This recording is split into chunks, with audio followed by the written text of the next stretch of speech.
بسم اللہ الرحمن الرحیم الصلاۃ والسلام علیک یا سیدی یا رسول اللہ الصلاۃ والسلام علیک یا سیدی یا حبیب اللہ السلام علیکم ورحمۃ اللہ وبرکاتہ۔ ابھی کچھ دیر پہلے خبر ملی،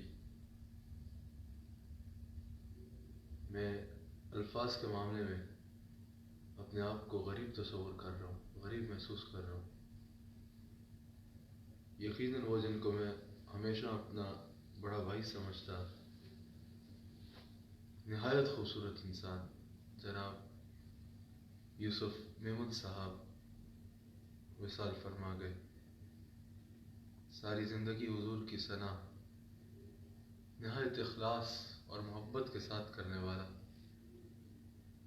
میں نے جو دیکھا، اپنی آنکھوں سے دیکھا، کسی بھی لالچ سے، دنیاوی اغراض سے بالا تر ہو کے خالصتاً عشق رسول اور عشق اہل بیت میں آقا علیہ السلام کی ثنا کرنے والا شخص، آقا علیہ السلام کی بارگاہ اقدس میں نذران عقیدت پیش کرنے والا شخص یوسف میمن صاحب، ان کا وصال ہوا۔ میرے پاس الفاظ نہیں ہیں، اب خالی یہ کہہ دینا کہ بہت اچھے انسان تھے، نہایت اچھے انسان تھے، یہ الفاظ کافی نہیں۔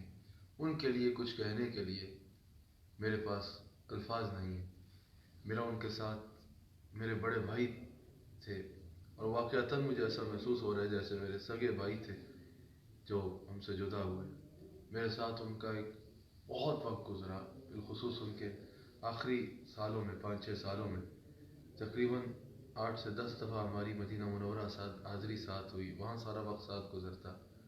برطانیہ میں 2 مہینے میرے ساتھ سفر فرماتے، مستقل ساتھ ہوتے۔ پاکستان کے مختلف شہروں میں جب بھی سفر کرتا، میری اولین ترجیح رفیق سفر کے لیے یوسف میمن صاحب ہی ہوتے۔ حضور علیہ السلام نے یہ بھی فرمایا کہ تمہیں جس کے بارے میں جاننا ہو اس کے ساتھ سفر کرو کہ وہ کیسا انسان ہے۔ میں قسم اٹھا کے کہہ سکتا ہوں کہ کبھی ایک بات بھی میمن صاحب کی نہ میرے ساتھ نہ میں نے کسی کے ساتھ دیکھی کہ جس کی وجہ سے کسی کو ان کی وجہ سے تکلیف پہنچی ہو، بلکہ اکثر ہوتا تھا کہ میں ساتھیوں سے، سنگیوں سے کہتا تھا کہ آپ نے میمن صاحب کی خدمت کرنی ہے۔ میں ان سے پوچھتا کہ آپ نے خدمت کی؟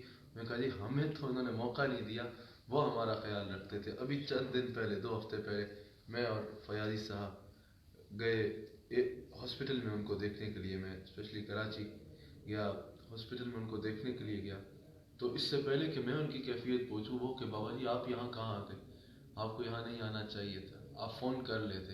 پھر بار بار ڈاکٹر سے ایک بات وہ کہیں کہ کسی طریقے سے ایک بار مجھے، حالانکہ ان کو مشینیں لگی ہوئی سب کی، کسی طریقے سے ایک بار مجھے یہاں سے کھڑا کرو کہ حضرت آئے۔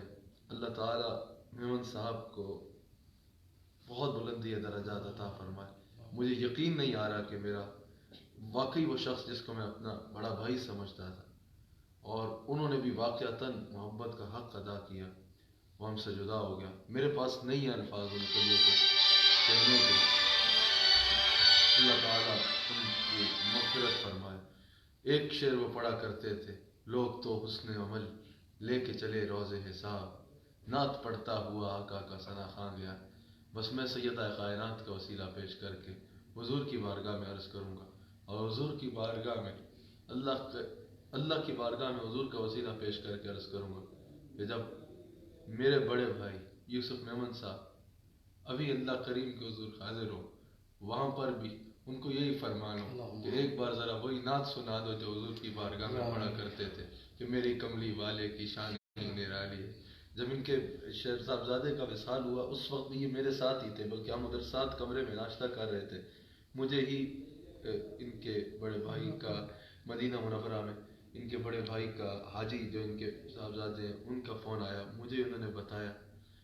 اس وقت بھی مجھے ان کی کیفیات، میں نے جب ان کو افسوس کیا، جب یہاں پہنچے تب ان کو پتہ چلا، ہم نے ان کو وہاں نہیں بتایا تھا، تو ان کے آگے سے الفاظ یہ تھے کہ حضرت مدینہ پاک میں تھے، جیسے اللہ اور اس کے رسول کی رضا، کیا میرا غم کربلا والوں سے زیادہ ہے؟ یہ ان کا جواب تھا۔ بس میرے پاس نہیں ہے الفاظ، میں یہی کہوں گا یوسف میمن صاحب کہ وہ ایسا آدمی تھا کہ میں نے اس جیسا مخلص آدمی شاید نہیں دیکھا۔ میں اپنے شیخ کامل سے عرض کروں گا کہ میمن صاحب کے لیے دعا فرمائے۔ صفیہ صاحب آپ پہلے کچھ بس میں یہی کہوں گا آپ کی بات کو سیکنڈ کرتے ہوئے کہ اللہ تعالیٰ یقین کو صبر جمیل عطا فرما اور صبر میں اجر عظیم عطا فرما. کریم اپنے کرم، اپنے فضل اور اپنے حبیب صلی اللہ علیہ وآلہ وسلم کے صدقے سے احمد صاحب جنت الفردوس میں اعلیٰ ترین مقام عطا فرما. تیرے حبیب صلی اللہ علیہ وآلہ وسلم کے صراحات میں دل سے پڑھتے تھے، ساری زندگی تیری رضا کی حضور کی خاطر ایک ہی کام کرتے رہے، تیرے حبیب علیہ السلام کی نعتیں پڑھتے رہے. اے کریم اپنے حبیب صلی اللہ علیہ وآلہ وسلم کے صدقے اللہ جہاں ان کا بہت اعلیٰ فرما. لاحقین کو صبر جمیل عطا فرما اور صبر پہ اجر عظیم عطا فرما. کریم اپنے حبیب علیہ السلام کے صدقے سے ان کو اعلیٰ سے اعلیٰ، اعلیٰ سے اعلیٰ، اعلیٰ سے اعلیٰ مقام جنت میں عطا فرما. صلی اللہ تعالیٰ علی خیر خلقہ و نور عرشہ محمد.